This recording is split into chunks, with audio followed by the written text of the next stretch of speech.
हे एक साधे श्वसन तंत्र आहे जे तुमच्या मज्जासंस्थेच्या परानुकंपी प्रणालीचा तुम्हाला शांत करणारा भाग सक्रिय करते.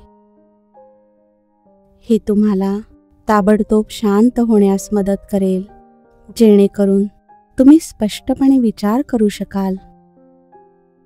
आपले शरीर आणि मन आरामदायक स्थितीमध्ये आणा. तुमच्या उजव्या अंगठ्याने तुमची उजवी नाकपुडी बंद करा. तुमच्या डाव्या नाकपुडीतून हळूहळू श्वास घ्या आणि डाव्या नाकपुडीतूनच श्वास सोडा.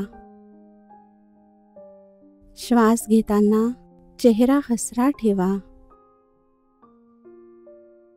तुमच्या ओटीपोटापर्यंत खोलवर श्वास घ्या. हीच प्रक्रिया पुन्हा 9 वेळा करा.